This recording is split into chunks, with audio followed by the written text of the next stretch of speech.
L'ermite, tiré du livre Alexis Tournier, Le tarot vous parle, prévoir et maîtriser son destin. Un peu comme la justice, la neuvième lame porte un nom évocateur qui ne laisse pas indifférent. Très souvent d'ailleurs, il stresse ceux qui ne le connaissent pas encore, car avec ermite résonnent les mots solitude, errance, l'idée d'un personnage un peu hermétique, replié sur lui-même, menant une vie austère et désagréable. Les possesseurs de la version traditionnelle du tarot auront remarqué l'orthographe du nom embelli d'un H, l'ermite, addition probable des noms Hermès et Hermite. 9 est le dernier chiffre, il est celui qui conclut la première dizaine et pour cette raison une valeur de fin, d'aboutissement et de retour aux sources. Il est le carré de 3 et à ce titre un symbole fort de connaissance et d'inspiration qu'on retrouve au travers des 9 muses. L'intelligence de l'impératrice multipliée par elle-même ou vécue selon les trinités du corps, de l'âme et de l'esprit. On trouve le 9 en Égypte d'abord, dont le système divin était une Énéade, une famille de 9 dieux et déesses. En Chine, le 9e jour du 9e mois est la fête du Yang puissant, la fête des hommes. En Occident enfin, il s'associe comme un symbole, entre autres, de gestation. Une grossesse humaine dure 9 mois. Le personnage mis en scène est un vieillard. C'est le plus vieil acteur du tarot rencontré jusqu'ici. Il est marqué par la vie puisqu'il est voûté et avance à l'aide d'un bâton. Ses rides et la lourde barbe qu'il porte sont les signes d'un âge avancé, d'une longue expérience et par conséquent d'une connaissance avisée de la vie. Comme l'était la papesse dans la version traditionnelle, il est lourdement vêtu d'un manteau bleu, couleur du mental et de la connaissance, tandis que les replis intérieurs sont rouges, couleur de la passion, ce qui indique l'intériorité de ses forces vives. Nous voyons également que l'ermite avance à la lumière d'une lanterne. Ce n'est pas un détail anodin, car elle n'est sans doute que ce qui lui reste. Cette lumière au milieu de l'ombre est la représentation de sa lumière intérieure. Sa vraie richesse est la seule chose qui, dans le fond, peut vraiment le guider. C'est pourquoi il la protège sous sa cape, la préservant également des regards extérieurs car il s'agit d'une lumière sacrée, une lumière profonde qui ne peut éclairer que les initiés au même niveau que lui.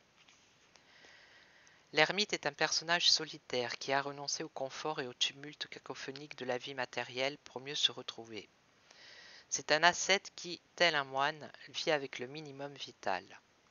Il n'a pas de bagages avec lui comme en possède le mât par exemple, qui se déplace avec ses acquis. Un simple bâton de voyageur lui permet d'avancer avec davantage d'assurance. Le bâton est le symbole de la force intérieure qui nourrit le pèlerin dans ses marches initiatiques.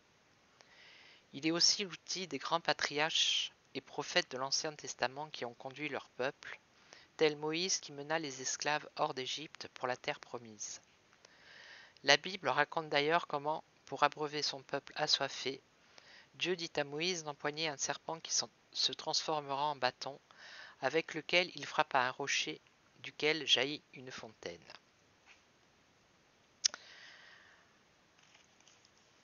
On en retiendra que dans la culture symbolique occidentale, il représente la connaissance occulte. En ce sens, il a toute sa place dans cette lame.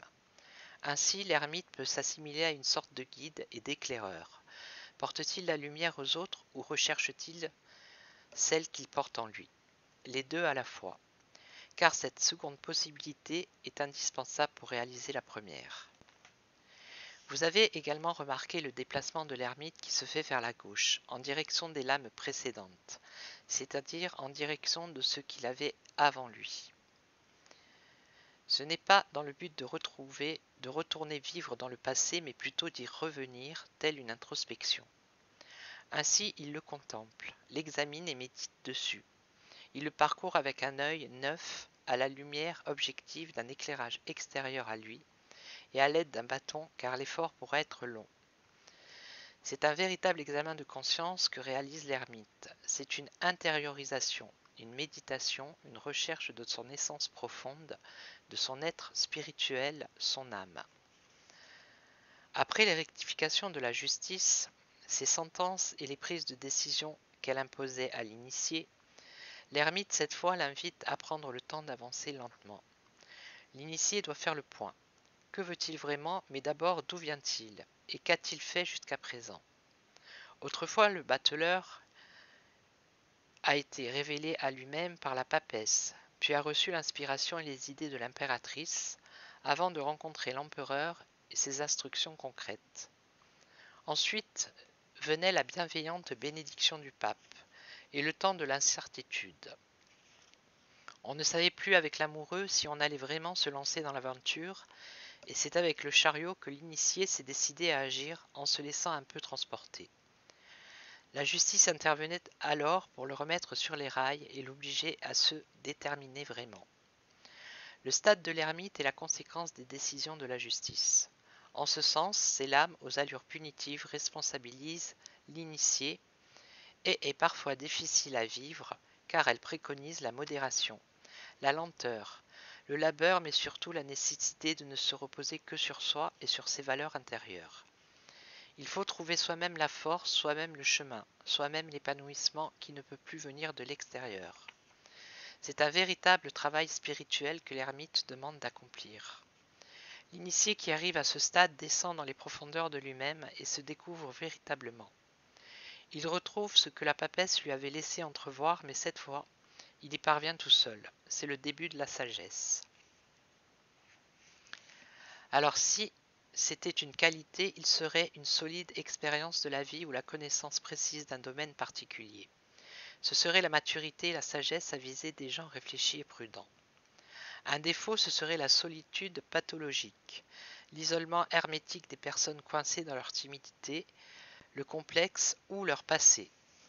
Un métier, il représenterait ces activités plutôt solitaires que seuls les initiés comprennent. Un étudiant en chinois par exemple ou un chercheur en biotechnologie. Il incarne des activités un peu difficiles, plutôt pointues, qui ne sont pas partagées par un grand nombre de gens et qui nécessitent un engagement corps et âme telle la vie monastique. En rapport avec la santé, s'agissant d'une personne âgée, on le considère souvent comme les maux qui surviennent avec l'âge. L'arthrose, l'hypertension, les rides rebelles, la vue qui diminue. Un personnage d'aujourd'hui, il représenterait facilement le célibataire endurci, le vieux garçon ou la vieille fille, ce peut être aussi le grand-père de la famille. Un événement ou une situation, il incarnerait la lenteur, le temps, la patience, les efforts nécessaires à la réalisation d'un projet, la résolution d'une difficulté. Ce sont des situations laborieuses, une période de récession financière, le chômage, la solitude affective ou la retraite. Il est le moment où soudain on se trouve obligé de faire le point, le bilan, d'assumer le passé et de nous interroger vraiment sur nous-mêmes. Ce peut être aussi un temps où on étudie, une scolarité, une formation professionnelle, un stage pratique, des études supérieures ou une remise à niveau.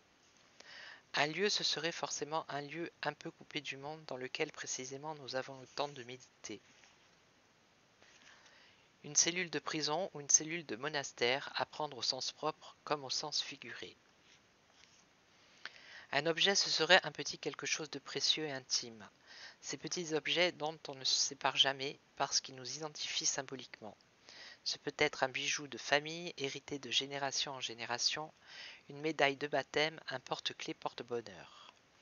En lien avec l'astrologie, il résonnerait formidablement avec Saturne, vieux dieu romain, symbole de lenteur, de restriction, mais aussi de sagesse.